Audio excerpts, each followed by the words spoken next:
Good morning, class 7th. How are you all? I hope you all are well. This is your social science period. Please check out your book for social science part 7 book. Now please open page number G104. So today we are going to start a new chapter number 2, inside our earth. यानी हमारी जो अर्थ है, हमारी जो पृथ्वी है, उसके अंदर क्या है. So in this chapter we will learn about layers of earth. Earth की जो लेयर होती हैं, जैसे आपकी क्रस्ट होती है सबसे आउटर मोस्ट, उसके बाद उसके अंदर आपकी मेंटल होती है एंड देन कोर होती है ना. सो उन लेयर्स के बारे में पढ़ेंगे हम. रॉक्स के बारे में पढ़ेंगे जो कि होती है आपकी इग्नीशियस, sedimentary and metamorphic rocks. And फिर रॉक की साइकिल, कैसे रॉक बनती है, कैसे फॉर्म होती है and the uses of rocks. और रॉक्स के फ़ायदे क्या होते हैं, उसके यूजेस क्या हैं. Okay, let's start. Have you ever wondered what is inside the earth? Geologists have gone down up to 10 to 12 kilometers beneath the surface of the earth to study what lies beneath. क्या आपने कभी सोचा है जो हमारा अर्थ है उसके अंदर क्या है? जो जियोलॉजिस्ट हैं, जियोलॉजिस्ट कौन होते हैं? वो लोग जो स्टडी करते हैं अबाउट ज्योग्राफी या फिर अपने अर्थ की लैंड के बारे में, अर्थ के बारे में. ठीक है, तो वो जो लोग होते हैं उन्होंने 10 to 12 किलोमीटर बीनीथ मतलब नीचे की साइड. ठीक है, 10 to 12 किलोमीटर अंदर तक गए हैं अर्थ के, ये स्टडी करने के लिए कि अंदर है तो है क्या. ओके,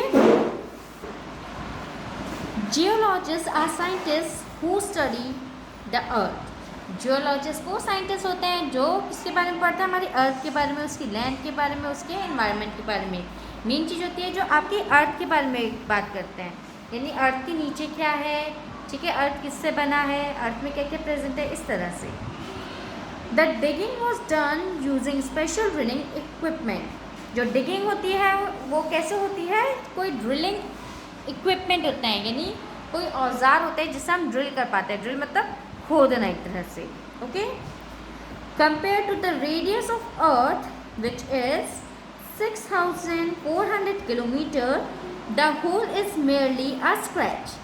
और अगर हम बात करें कि हमने कितना उसको डिग किया है, तो उसमें हम मान सकते हैं वो एक स्क्रैच के बराबर है. फॉर एग्जांपल अगर हम अपने हाथ में ऐसे एक स्क्रैच मार दें, ठीक है, उस स्क्रैच के बराबर है हमारी अर्थ के अकॉर्डिंग. क्योंकि अर्थ हमारा बहुत बड़ा है, उसमें अगर हम थोड़ी सी डिगिंग भी करते हैं, यानी 10 to 12 किलोमीटर की अगर हम डिगिंग कर रहे हैं, तो वो एक स्क्रैच के बराबर है.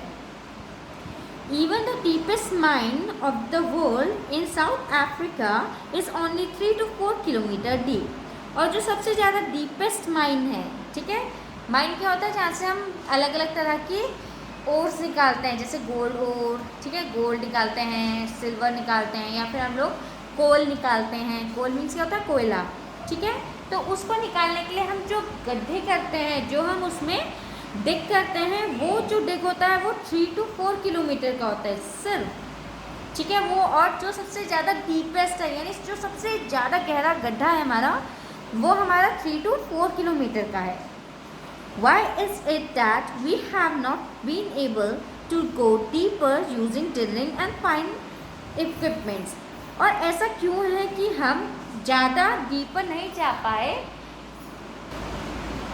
जबकि हमारे पास इतने ड्रिल्स हैं, इतने फाइन इक्विपमेंट्स हैं.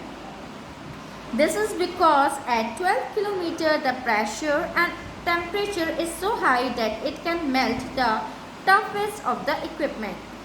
ये इसलिए है क्योंकि जब हम अर्थ के नीचे 12 किलोमीटर तक जाते हैं, तो प्रेशर और टेम्परेचर इतना हाई होता है कि वहाँ पे अगर कोई भी चीज़, कितनी भी हार्ड चीज़ हो, वो जाएगी तो वो क्या हो जाएगी, मेल्ट हो जाएगी, वो बिल्कुल गल जाएगी. Quick facts. The Kola super deep bore hole Russia is the deepest hole ever drilled and is the deepest artificial point on earth. So जो आपके रशिया में है कि Kola super deep bore hole, ये सबसे डीपेस्ट होल है, सबसे ज़्यादा गहरा होल है जो कि कभी किसी ने ड्रिल किया हुआ हो. और ये सबसे ज़्यादा डीपेस्ट आर्टिफिशियल पॉइंट भी है. ठीक है, आर्टिफिशियल मतलब जिसे हमने खुद बनाया है. ठीक है, नेचुरली नहीं है वो. This has been a site for many research and studies. ये एक ऐसी साइट है जहाँ पे बहुत सारी रिसर्च होती है, बहुत सारी स्टडीज़ होती है। It has reached a depth of 12,262 metres which is 40,230 feet. इसकी जो डेप्थ है वो कितनी है? 12,262 मीटर की, ठीक है। बिलो द अर्थ सरफेस, यानी अर्थ सरफेस से ये कितना नीचे तक हो रखा है? 12,262 किलोमीटर 62 मीटर डीप ये ड्रिल हो रखा है, ठीक है।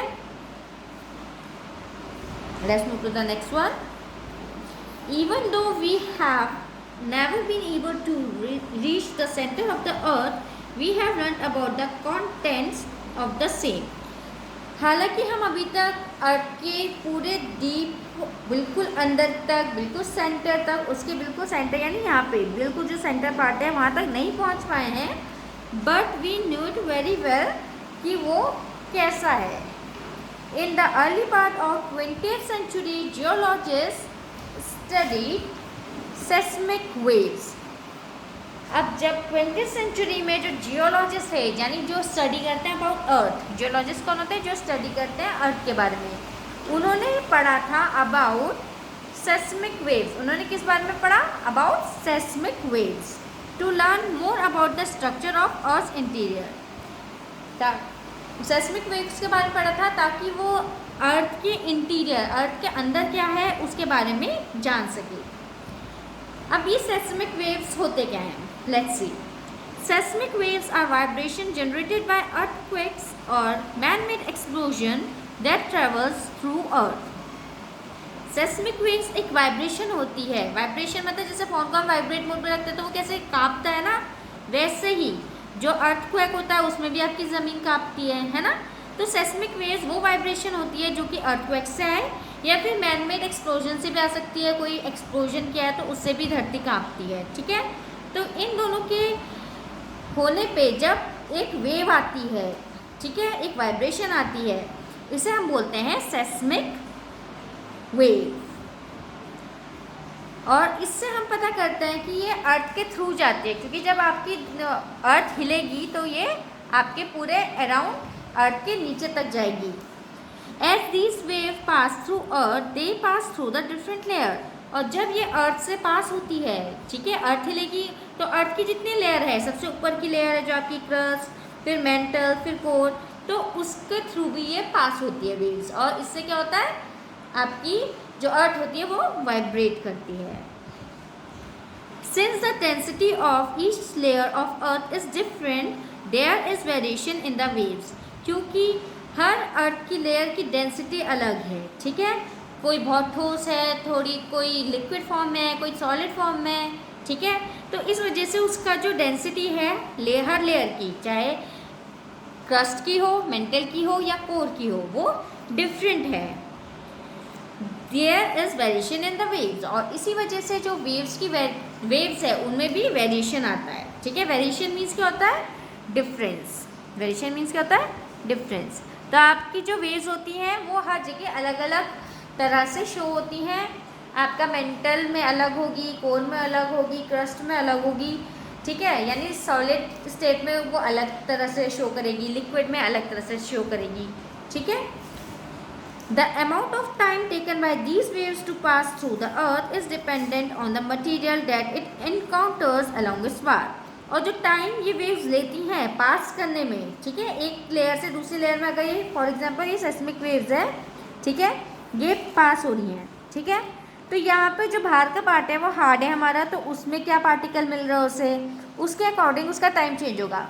फॉर एग्जाम्पल ये मेरे हैंड यहाँ पे रखा हुआ है, ठीक है, मेरा हैंड यहाँ पे है, ये सेस्मिक वेव है, ये आई, इसको ये मिला तो इसको थोड़ी देर रुकना पड़ेगा, फिर ये इसको हटाएगा और फिर आगे जाएगा। लेकिन कई जगह में होगा कि उसको कोई भी ऑब्स्ट्रक्शन नहीं मिलेगा। फॉर एग्जांपल यहाँ पे कुछ नहीं है और ये सेस्मिक वेव आई और निकल गई, ठीक है। तो वो किससे इनकाउंटर कर रहा है उस पर डिपेंड करता है, ठीक है। उस पर डिपेंड करता है कि आपकी जो वेव है वो कितनी देर में पास करेगी, ठीक है। आप रास्ते में जा रहे हो, आपके आगे पत्थर रखे हुए हैं, तो आप उसको हर्डल को पास करते हो ना, तो हर्डल को पार करने में आपको ज़्यादा टाइम लगता है। लेकिन अगर आपके बीच में कोई भी हर्डल नहीं है, कोई भी पत्थर नहीं है, कोई भी वॉल नहीं है, तो आप इजीली पास थ्रू हो जाओगे, है ना? Is it? यस। सो जब आपके पास सामने कोई भी चीज़ एनकाउंटर नहीं करता है, वेव के सामने कुछ नहीं आता है, वो डायरेक्ट एनकाउंटर नहीं करता किसी का, तो वो जल्दी से ट्रैवल कर जाता है। लेकिन अगर उसके सामने कोई रॉक आता है, कोई पत्थर आता है, या फिर कोई और ऑब्जेक्ट आता है, तो उसमें उसको टाइम ज़्यादा लगता है। तो टाइम डिफरेंट हो सकता है, ठीक है? वेव का टाइम डिफरेंट हो सकता है जस्ट बिकॉज कि वो किसी को एनकाउंटर कर रहा है या फिर सिंपली निकल रहा है। Got it? Okay. The change in the wave pattern help geologist to understand the components inside the earth. और इसी वजह से जो वेव का पैटर्न होता है चेंज हो जाता है। फॉर एग्जाम्पल, वेव ऐसे जा रही है और एकदम से कुछ चीज़ आई तो ये ऐसे मुड़ के जाएगी, है ना?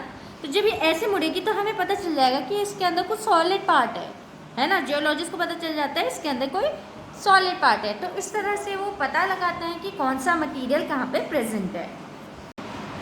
Okay, so today we are going to do till here. In our next class we are going to start from here. Okay, with this class end here. I will see you the next time. Till then, stay home, stay safe.